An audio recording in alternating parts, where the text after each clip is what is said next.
Seja muito bem-vinda, seja muito bem-vindo ao programa Eu Sou o Protagonista. Aqui você vai aprender a arte para conquistar as suas metas, objetivos, sonhos e tudo isso de uma forma leve e consistente. Eu sou Daniel Brugin e o episódio de hoje é Daniel Responde. O que é esse episódio?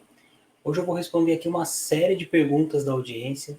Muitas dessas perguntas vieram das lives que eu fiz essa semana. E eu aconselho você veementemente que fique aqui comigo, porque muitas vezes eu percebi que, com a minha experiência, a pergunta de uma pessoa é a pergunta de muitos. E às vezes um pequeno insight que surge aqui, uma dúvida que às vezes você nem tinha, mas aí você fica atento para isso, ou começa a prestar um pouco mais de atenção, pode ajudar você. E às vezes esse pequeno milímetro muda completamente os seus resultados. Então vamos lá, vou começar a responder aqui as perguntas de hoje. Primeira pergunta. Devo ter metas para todas as áreas da minha vida? Profissional, pessoal, relacionamentos, espiritual? Com certeza sim, porque eu sei que às vezes a gente para e pensa assim, poxa, eu vou ter meta para minha área espiritual, ou vou ter meta para o meu relacionamento. Para algumas pessoas não faz muito sentido, né? Mas faz total sentido sim, é super importante para você não ficar estagnada ou estagnado no seu crescimento. E o que eu acho que dá confusão com relação a isso é que as pessoas confundem um pouco objetivo de meta. Qual que é a diferença então entre objetivo e meta, né? Você vai pensar num objetivo, por exemplo, do seu relacionamento ou na área espiritual, e aí ele pode ficar um pouco confuso, né? Poxa, qual que é o meu objetivo na área espiritual, né? Às vezes você pode traçar como objetivo que nesse ano de 2021 você quer ser uma pessoa mais serena, mais tranquila, que você vai realizar aquilo que você quer para a sua vida de uma forma mais leve, com menos conflito. Isso está tudo dentro da sua área da espiritualidade, né? Espiritualidade não necessariamente é religião, e eu faço muito link com espiritualidade e o seu relacionamento com outros seres humanos, com as pessoas que estão aí ao seu redor, né? Então você pode pensar coisas assim mais subjetivas mesmo do que você quer para esse ano de 2021 dentro da área de espiritualidade, né? Então você vai ser uma pessoa mais serena, mais tranquila, vai arrumar menos conflito no trabalho, esse tipo de coisa. Dentro de casa, perfeito. Isso é um objetivo, isso não é uma meta. Qual que vai ser a meta? Você vai ter que ter alguma ação prática para que esse objetivo se torne uma realidade. Porque se você colocar assim na sua mente, serei uma pessoa mais serena, vou fazer o possível para não me irritar mais com as pessoas no trabalho, qualquer coisa nesse sentido, a tendência é que você não consiga atingir esse seu objetivo. Ele está dentro de um formato que o nosso cérebro não compreende muito bem, né? E aí ele vai jogar contra você nesse sentido. Então é muito importante você ter um objetivo que às vezes ele é um pouco assim abrangente demais, subjetivo, mas quando você transforma isso numa meta, muda completamente o jogo. Vamos pensar numa meta aqui que faça sentido para a sua área espiritual. Você pode, por exemplo, praticar meditação. Se você colocar assim como meta, vou praticar todos os dias 5 minutos de meditação. E farei essa meditação sempre às 7 da manhã. Isso é uma meta. Se você, todos os dias, às 7 da manhã, meditar por 5 minutos, você cumpriu a sua meta, né? E é isso que você deve colocar seu foco, mais até do que no objetivo. Se você está cumprindo a sua meta, certo? Depois de um tempo onde você vem cumprindo a sua meta diariamente, e gente, não coloca muita pressão em cima de você, nem pelo tamanho da meta. Tem gente que não tem o hábito de meditar e de repente quer passar a meditar 20 minutos 2 vezes por dia. É muita coisa. Esse é o tipo de coisa que eu falo que você está jogando contra o seu cérebro. Ele vai te empurrar para fora dessa meta, tá? E também, se você colocou que você vai fazer isso todos os dias da semana, porque para você é importante ter uma rotina, não vai se cobrar se falhar 1, 2 dias, isso é super normal, tá? O importante é você continuar semana após semana batalhando aí para você ter essa meta para que ela se torne um hábito, tá? Você vai ver que se você usar um pouco de técnica, você vai começar a ter uma série de hábitos positivos na sua vida com o mínimo de esforço, de uma forma tranquila e leve, sem que seja para você um grande fardo desenvolver esse hábito, tá? Então, aí você vai ter a sua meta, você vai começar a olhar se você está cumprindo a meta, você não olha para o objetivo primeiro, só se você está cumprindo a sua meta, e uma vez depois que você diz, não, estou cumprindo essa minha meta há um mês, há 2 meses, há 3 meses, perfeito. Aí você vai voltar para o seu objetivo e vai começar a pensar, poxa, eu estou mais serena ou sereno esse ano, eu sinto que eu sou uma pessoa mais tranquila, eu sinto que, de repente, nesse primeiro trimestre foi bem melhor que esse mesmo trimestre do ano passado, tive menos conflitos, então você atingiu o seu objetivo, tá? É muito importante fazer todo esse ciclo, porque eu vejo que as pessoas traçam muitos objetivos e não transformam isso em metas. E ainda tem um segundo ponto que a pessoa até às vezes tem essa clareza, né, de transformar em meta, mas ela faz a meta dela de uma forma que é toda invertida com a lógica de como o nosso cérebro entende, que é você transformar aquilo num hábito, transformar aquilo de uma forma que é factível para você resolver e acaba se enrolando pelo meio do caminho, tá? Então, respondendo a pergunta aqui, é imprescindível que você tenha objetivos e metas para todas as áreas da sua vida, tá? Isso vai trazer um grande equilíbrio para a sua vida. Algumas pessoas têm metas e objetivos muito claros, por exemplo, para a área profissional e abandonam as outras áreas. E aí, uma única área, como a área da saúde, por exemplo, se você não tomar conta dela, vai desmoronar não só a área da saúde, sua área profissional também, né? Ela acaba desmoronando de uma vez tudo junto. Assim como tem invertido, tem algumas pessoas que têm metas maravilhosas para a área da saúde, né? Isso já é um hábito fácil para ela, faz muito exercício, se alimenta bem, mas abandona a área profissional. Isso vai desmoronar, porque uma hora que você não tem essa parte de realização profissional na sua vida, uma hora vai começar a pegar aqui, e aí nem da sua saúde você vai conseguir cuidar mais, porque a sua parte mental vai estar muito atrapalhada, tá? Então, prescindível, super aconselho que você tenha em todas as áreas da sua vida. Próxima pergunta. É melhor só conferir minhas metas no final do ano ou ir acompanhando-as ao longo do ano todo? Com certeza absoluta, você deve conferir as suas metas ao longo do ano todo, tá? Eu sei que algumas pessoas que sofrem ou sofreram de autocobrança no passado, ou até às vezes você pode estar sofrendo de autocobrança nesse exato momento. Dá muita ansiedade essa coisa de você ficar conferindo as suas metas frequentemente, né? Então você pega, fala, não, só vou conferir lá no final do ano, porque aí eu não fico me preocupando com isso. A verdade é que você está se auto-sabotando, porque cá aqui entre nós, você sabe que essa história de que só vou conferir minha meta no final do ano, não acontece. Aquilo vai ficar te incomodando, aquilo vai tirar seu sono. Então, nada traz mais paz de espírito do que clareza. Às vezes a gente quer deixar uma coisa de lado, não vou tratar desse assunto, põe aí numa caixinha para não me preocupar com isso agora. E a gente sabe que isso é uma grande mentira, né? Você pode até conscientemente falar, vou colocar isso aqui numa caixinha e não vou olhar para isso agora. Mas o seu subconsciente está presente para isso e ele vai te incomodar, tá? Desculpa falar isso dessa forma, mas eu preciso ser claro e honesto aqui com todo mundo. Ele vai te incomodar, ele vai tirar seu sono. Então você precisa cuidar disso, sim, tá? Então não venha com essa meta de só olhar para as metas uma vez por ano, porque isso vai te atrapalhar, tá? Então você tem que olhar, na minha opinião, semanalmente. Qual que é a boa notícia aqui? Normalmente a sua meta semanal é um pedacinho da sua meta grande. E se ela escapar um pouco, dificilmente você vai perder a mão do passo a passo em uma semana, né? Se ali no final de semana ser rapidinho ali, às vezes você vai levar 2 minutos para fazer isso, olhar daquilo que você planejou e se aquilo aconteceu, e se não aconteceu, por que não aconteceu, poxa, você rapidinho corrige ali.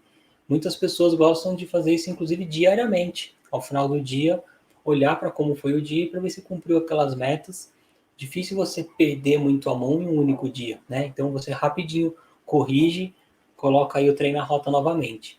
Então, super aconselho que você faça esse acompanhamento, pelo menos semanal, Só que isso, gente, sem autocobrança, sem pressão, é uma coisa tranquila, sabe? Tem que ser até prazeroso. Se você não cumpriu, tenho certeza que não foi porque você é uma pessoa menos inteligente, menos esperta, menos talentosa. Isso não existe. Você só estava ali num momento que desviou um pouco, você coloca na rota de novo, tá bom? Então, por favor, confira pelo menos semanalmente as suas metas para ver se você está no caminho certo. Se você não tiver, muito fácil de corrigir e pôr na rota. Se você for conferir ele depois de 6 meses, a coisa pode estar muito complicada, tá bom? Próxima. Por que nunca consigo atingir todas as metas que coloco no início do ano? Então, isso acontece por uma série de motivos. Um motivo que é muito comum é que a gente confia demais na nossa motivação. E normalmente, no início do ano, a gente tem muita motivação, acontece isso na virada de ano, né? Você é impactado por um monte de coisas da mídia que te estimulam a isso, é impactado por pessoas, seja na festa de Ano Novo, festa de Natal, você vai se motivando, pensando num mundo novo. Só que motivação, ele é muito fraco para que você transformar aquilo num hábito, né? E a gente confia demais na nossa motivação. E eu vou dizer, tem pessoas que até têm uma motivação super alta, né? Como é que você vai perceber a diferença? Uma pessoa de motivação baixa é aquela que diz que vai, por exemplo, entrar na academia e vai começar a fazer exercício físico. E ela diz, ela não chega nem a dar esse passo de ir lá, entrar na academia e começar a fazer. Algumas pessoas até conseguem, pela motivação que estão, ir lá e realizar esse passo. Mas aí ela faz 2 semanas, um mês e larga.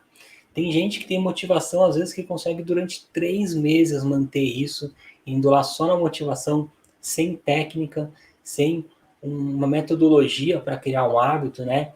E ela vai lá 3 meses, super se dedica e deixa para trás novamente. Então, é, uma questão que pode estar acontecendo aí é o fato de você confiar demais na sua motivação, e motivação ela é péssima para a criação de hábito. Se você usar toda a técnica real da criação de um novo hábito, a motivação ela vai te impulsionar, sim, ela vai te ajudar, mas ela sozinha é a receita para o desastre, tende a não acontecer, tá? Outra coisa que acontece muito é que às vezes a gente traça algumas metas. Acontece isso muito no início do ano, acontece em outras épocas do ano também, mas é comum no início do ano, que são metas da sua programação mental e não metas da sua alma. O que é isso? Nós, eu, você e todo mundo, nós temos a nossa essência, aquilo que é quem nós somos, e nós temos ali alguns objetivos que fazem a nossa alma, nosso espírito estar em paz, tranquilo, para poder viver aquilo que a gente merece viver, né? Uma vida totalmente em plenitude, de abundância, tranquila, uma vida totalmente pautada no amor. Tudo isso está dentro da sua alma, né? E aí você vai pegar a partir disso e vai começar a trazer, tá? Como é que eu atinjo isso dentro da minha área profissional, da minha área da saúde, da minha área financeira, amigos e por aí vai. Perfeito. Acontece que a gente tem também muitas metas de uma programação mental. E o que é isso? Nós somos diariamente programados mentalmente. Todo tipo de conteúdo que você assiste, todo tipo de conteúdo que você vê, que você lê, tudo aquilo que você escuta, tudo aquilo que você fala, tá gerando uma programação, tá? E às vezes você pode ser impactado, por exemplo, vai no Instagram de alguém, fica vendo uma série de fotos ali, de viagens e uma série de coisas, e aí você acha, poxa, eu quero isso para mim. Ou às vezes você vê uma vida de um executivo super bem sucedido, que viaja o mundo, faz palestras, e você fala, eu quero isso para mim.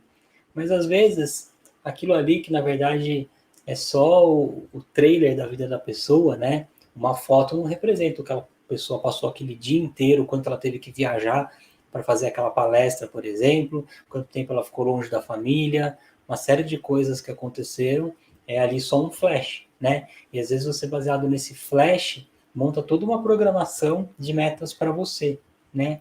E aquilo, por não estar em harmonia com a sua essência, você vai tender a não conseguir conquistar. Porque tem uma parte de você mental querendo ir para a conquista dessa meta e tem uma outra parte de você, da sua essência, querendo sair daquilo. Então, vai virar uma briga onde metade de um time joga para fazer gol de um lado, outra metade joga para fazer gol do outro. Não tem como dar certo, né? Então, esse é um outro motivo que pode estar atrapalhando você conquistar suas metas, tá?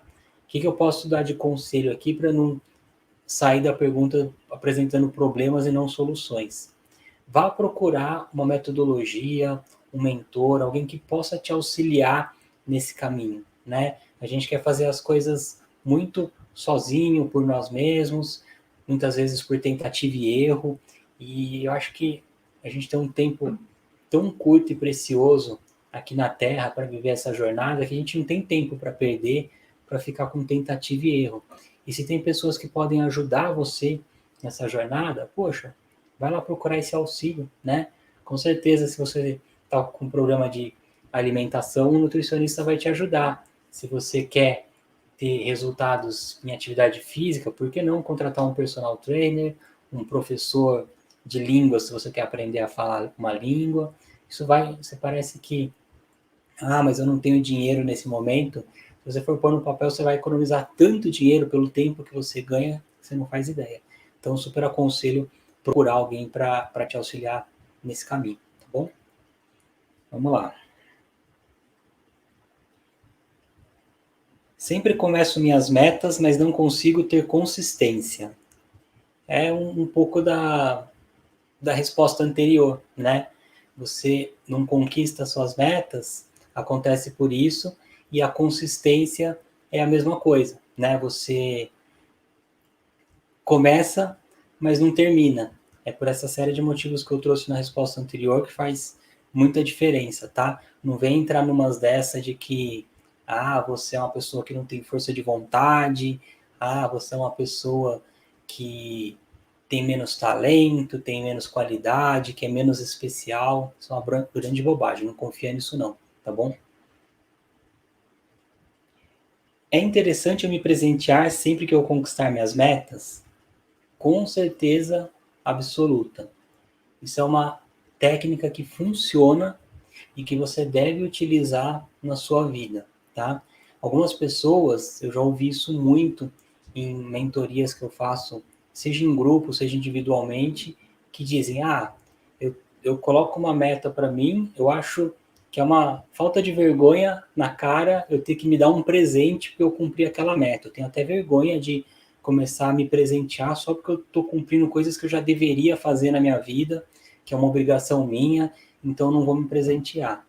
Isso aí é uma grande bobagem, não te ajuda em nada essa crença de que, porque é minha obrigação, não posso me presentear. Faz o menor sentido.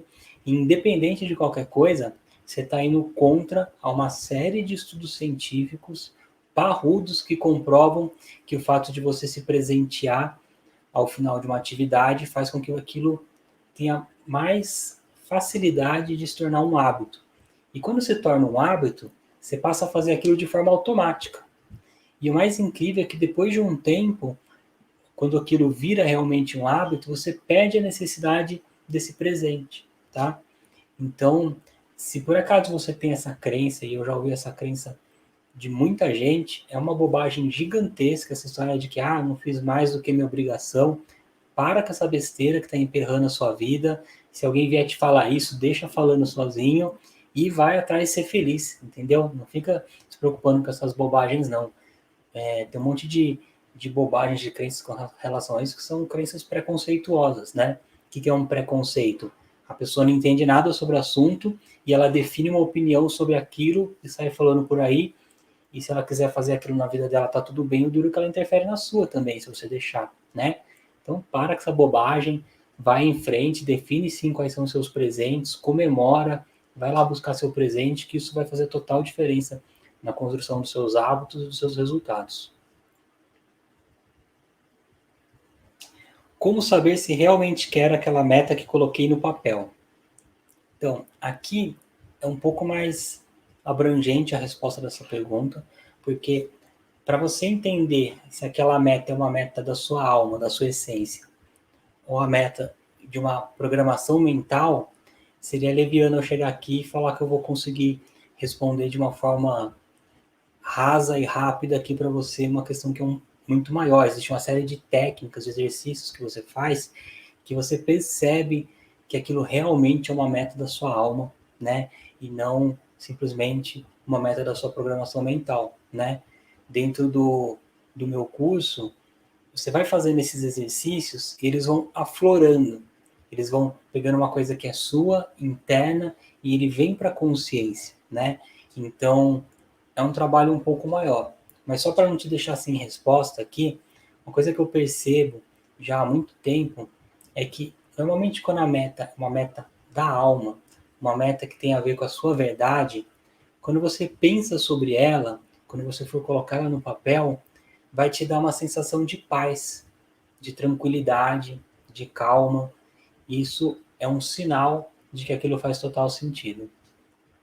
Muitas vezes a gente vai colocar outras metas no papel e aquilo traz uma ansiedade na gente, né? Você percebe que seu sistema ele não está calmo, ele começa a ficar ansioso e às vezes a gente confunde isso com empolgação. Ah, eu estou super empolgado para fazer isso, mas às vezes é só uma ansiedade, né? Seu sistema, quando ele está agindo na verdade, ele está tranquilo, ele está calmo. Não quer dizer que você não vai aproveitar muito aquilo, que vai se divertir, que vai ter felicidade, mas ele tende a estar mais calmo do que ansioso. Então esse é um sinal excelente, precisa de prática para a gente perceber esses sinais de forma mais sutil, né? Mas fica aí uma dica para que você possa começar a olhar para isso, olha para os sinais do seu corpo, que ele conta muita coisa sobre isso, tá bom? Próxima. Amigos e familiares devem participar da minha tomada de decisão? Eu acredito que sim, e a pergunta do jeito que veio aqui, né? Amigos e familiares devem participar? Participar sim, mas a tomada de decisão é sua, né? Não vai tentar jogar a responsabilidade da tomada de decisão em outras pessoas, tá? Perceba que muitas pessoas, por insegurança, e se nesse momento você estiver aí insegura ou inseguro e faz essa prática de jogar a responsabilidade para outros, tá tudo bem. Eu passei por isso anos da minha vida. Eu era essa pessoa insegura que gostava de jogar a responsabilidade em cima dos outros. Então, você vai montar um negócio, você quer procurar por sócios, porque se der errado, deu errado um monte de gente. Você quer sempre procurar alguém, não para pedir opinião, para que ele validar aquilo que você já tem em mente, para que caso dê errado, mais uma pessoa falou que aquilo era possível, né? Você já não viu algumas vezes aí pessoas que vêm pedir sua opinião, você dá uma opinião contrária àquilo e ela fica tentando te convencer que a opinião dela tá certa? Incrível, né? Se fosse para se convencer de que, de que a pessoa tá certa, ela não precisa da opinião de ninguém, certo? Mas a gente faz isso, né? Então, eu acho que uma coisa é você ter a participação das pessoas queridas, buscar a opinião deles, mas a decisão é sempre sua, tá?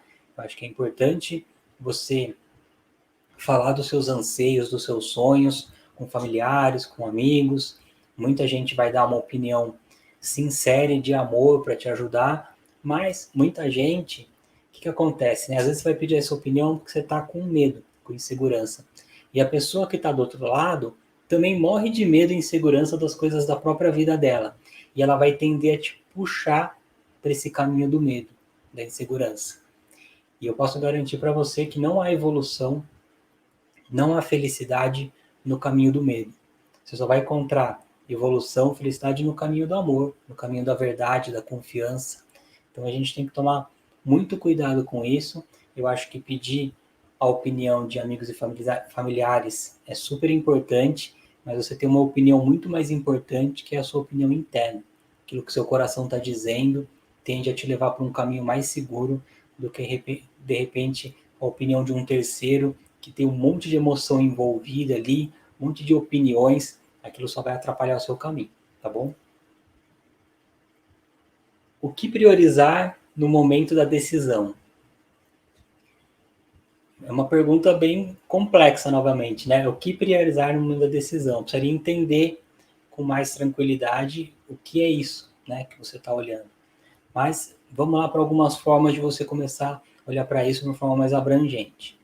Às vezes, você está em dúvida em qual área da sua vida você deve colocar o seu foco nesse momento, né?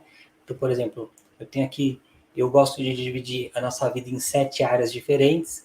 Então você fala, poxa, será que agora é hora de eu focar mais na parte da saúde? Ou será que agora é hora de eu focar mais na parte profissional? Tem uma confusão ali. Uma coisa que ajuda muito é você dar uma nota de 0 a 10 para cada uma das áreas da sua vida. Isso já vai te dar uma primeira visão um pouco maior, mais ampla de como sua vida está nesse momento. Às vezes a gente tem uma tendência a olhar para aquela nota mais baixa e focar nela. Pode ser uma ideia, mas às vezes você pode olhar para tudo aquilo e pensar assim: de tudo que eu tenho aqui, se eu for escolher uma única área e eu elevar a nota dessa área, ela vai me ajudar a trazer todas as outras áreas junto? Poxa, isso é super possível em vários momentos, né?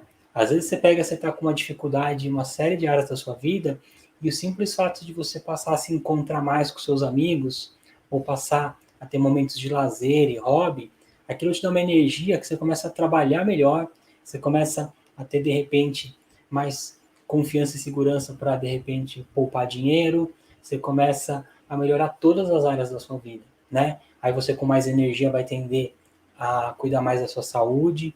Então, olha para isso e vê de tudo isso qual é a área que você vai focar, tá? Se de repente a sua pergunta for mais voltada para tarefas, você tem que dividir as suas tarefas em alguns quesitos para começar a olhar para isso. Você vai perceber que algumas tarefas, elas são importantes e urgentes. Com certeza está aí sua prioridade, né? Porque aquilo é importante e tem que ser feito logo. Depois a gente tende a ir para aquelas tarefas que são urgentes, mas não são importantes. E esse é um grande erro, porque o que vai acontecer? Aquela tarefa que era importante, mas ainda não era urgente, vai passar a ser urgente. Então você está a sua vida o tempo todo fazendo uma série de coisas importantes urgentemente, ou seja, sem a qualidade necessária, sem a tranquilidade necessária. Então você está nesse ciclo que você sempre está olhando para coisas super importantes que você tem que entregar num prazo que você considera que não é o ideal para aquilo. Isso atrapalha toda a vida. Então você simplesmente separar suas tarefas em urgentes e importantes. Depois, essas são importantes, mas não são urgentes ainda.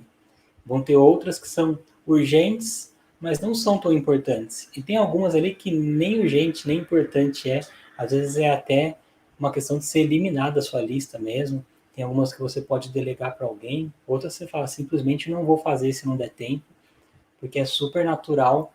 Às vezes tudo que a gente tem para fazer na vida não cabe no nosso dia. Tá tudo bem, tá? Não fica se cobrando não, porque você chega no final do dia e às vezes você não conseguiu realizar tudo que tinha para realizar, porque às vezes a pressão é muito grande, né? A gente tem tanta coisa para lidar ao longo de um dia e nem sempre é possível, ou muitas vezes quase nunca é possível cumprir toda aquela lista que você tinha planejado, tá bom? Tem um número ideal de iniciativas que eu deva ter por vez para ter maior chance de concluí-las? Sim, uma. A gente tende, eu brinco muito, né, dentro de empresas, fazendo mentoria com as pessoas falam assim, eu tenho muita coisa para fazer, eu tenho muitos trabalhos na minha lista de jobs aqui, muita coisa para fazer. E eu digo, não, você só tem uma. Algumas pessoas ficam até irritadas, falam, não, como assim que eu tenho uma só? Quer ver minha lista? Só que na verdade, você só consegue fazer uma por vez, né? Então uma coisa é você ter uma lista toda empilhada por ordem de prioridade. E aí você vai fazendo um a um dessa lista. Outra coisa é você ficar olhando para essa lista completa e se atrapalhando, não sabendo o que fazer, porque você fala, meu Deus, tenho 20 coisas para fazer. Não, você vai ter que fazer uma de cada vez. Fala, tá bom, mas e se eu chegar no final do meu dia e tiveram coisas importantes que eu não consegui realizar?